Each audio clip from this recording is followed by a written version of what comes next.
uriya mugore w'iwacu aranejeje cyane. Bibi yangu amenifurahisha. Sarihe nahaguruke. Simama, simama, simama. Tambukana imbere. Pita mbele. Wakaza neza. Karibu sana, karibu sana. Tugiye gutambira Imana. Wanataka kumchezea Mungu. Kubera ico kintu nkoreye. Kwa sababu ya jambo hili. Kino cyumweru nzo kugurira ihuzu nimaranye dodeshe nziza. Igihe ndi gupanga Imana nishoboza. Kwa muda ninao kuna kile na kipanga. Ndatekereza ko tuzatujana nawe mwivuga butumwa. Tutakuwa tunaenda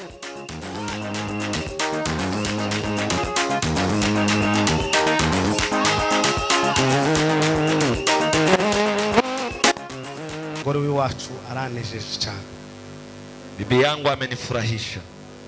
Sarihe nahaguruke. Simama, simama, simama. Tambukana imbere. Pita mbele.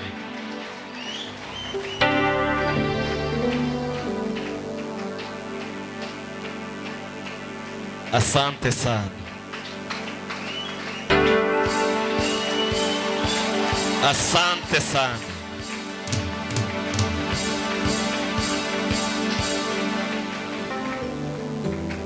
Wakaza neza. Karibu sana, karibu sana. Tugiye gutambira Imana.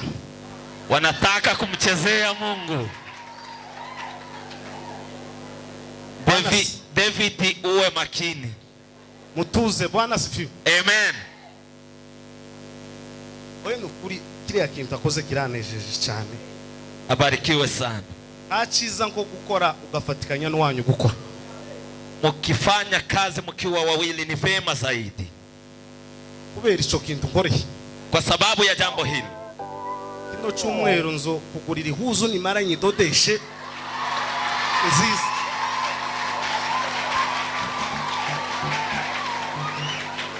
Itanunua nguo ile nzuri sana. Cyane. Sana. Egera hano imbere guke. Songa hapa mbele. Igihe ndi gupanga Imana nishoboza. Kwa muda ninao kuna kile na kipanga. Ndatekereza ko tuzatujana nawe mwivuga butumwa. Tutakuwa tunaenda naye kwa msafara wa Injili. Zangisengera kandi ntabwo ari uburyaja muri kurusa. Mimi huwa naombea hitaji hilo. Agira akazi gakomeye azasigara n'abana kaja mwivuga butumwa. Akona kazi ngumu ya kubaki na watoto naenda kwa Injili. Ta munsi arampamagara ngo se ko watinze. Ajani pigia simu, mbona umekaa mzee? Azambaza gusa ngo se urateganya kuza ryari. Sasa unapanga kukuja lini? Ariko ntabwo arambwira ngo waragiye uratinda. Hajaniambia wewe umeenda na kukaa. Kandi nzangenda ngatinda. Mimi huwa nikienda na kaa. Iyo ngiye kubukeya nkagaruka vuba. Nikirudi mapema. Muzamusoma Timotheo. Mnasoma waraka wa Timotheo? Aingiye kubabwiraho musoma. Zamara mezi 3 yo maze make. Nikikuja haraka nachukua miezi 3. Akabana n'abana abaje ku ishuri akabagaburira. Anawafanyia kila jambo watoto. Uko kuna abagoriga ukwazi ngo sinza mbibona. Sasa najua ya kwamba mimi sitambui. Zambibona wa. Mimi huwa natambua. Mike ari he? Mike ako wapi? Naza tambuka hano araturirimbira twaturirimbana no wacu. Atatuimbia. Tumara kandi President Munyakazi. Kiongozi Munyakazi. Uriya mwana n'umuhanzi. Mtoto huo ni muimbaji. Je twarabanye Kigali. Tumekuwa na yeye huko Kigali. Akura mwiso nabo muri Kenya. Ametuondolea aibu. Ari kintu zorebe iyo umuntu bavuze ngo nuwi wanyu. Wakisema mtu ni wa kwenu, uzawishima none bamuheza gukora ikintu. Akipewa kufanya jambo fulani, ukabase uriya muntu aragikora gute? Huyu mtu atafanya kazi hii kivipi? Arihe Mike? Yatashe. akibaso ariko mama wamenye ko umwana yabaye umuririmbyi azaza mu materaniro atinda. Atakuja na kukaa kwa kusanyiko, si kwenda mapema aende kupika. Gasita natambuke tu na Moise Wandugu hawa wapite mbele n'abashitsi tukebakanduka tuyeme mumbabarire tangana umwanya muto nimara nicara na wageni. Gasita natambuke. Yes, na wewe pita. Ya muzungu arahari muka Moise hayuko, tambuke tuzoza tubajana tu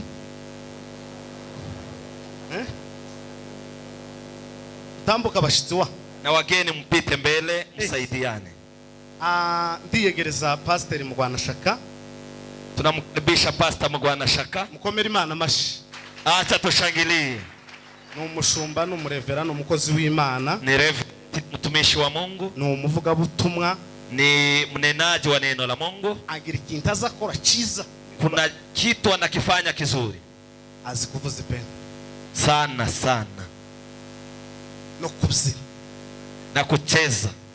Nawe azakora amapendo ku mugani wa mugabo. Wa mwegerane mugira uruganda. Ni kama ndugu gwenya gusa. Nawe azi gukora amapendo Mugwanashaka. Ndakwishimiye nasanze yanyandikiye mwandikiye mbona ati ari ku murongo ariko ni hano dutuye karibu cyane turakwegereje. Tunakufurahia ndugu, karibu. Turakubona na dusohotse. Tutakuja kupatana. Ngaho ducurangire tubyine. Utaweka gisimba na tucheze. Bonye ko iyo tubyina twembo wacu yari kuja kugwa hano. Hallelujah.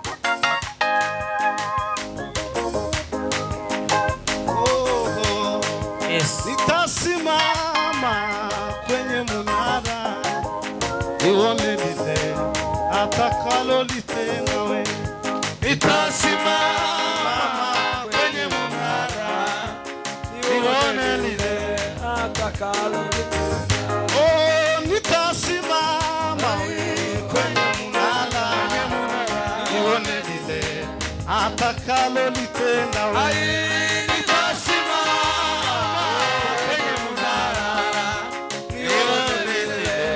Atakalo litenda.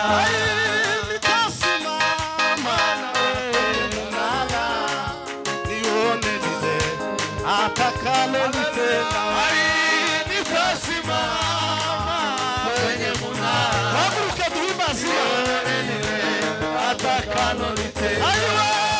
Nitasimama kwenye munala nione lile atakalo litenda.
hasi. Yes. Mukae tusikize neno la Mungu. Mukagasita n'umudamu w'iwanje babe bahagaza. Mumanuke mwica. Wengine wakae. Hari ukuntu mpindukiye inyuma. Bona bazamutse. Mbona binikije neza. Mwica. Wengine waketi. Hage twari tuvuye pana hano handi. Jya baza warukuze.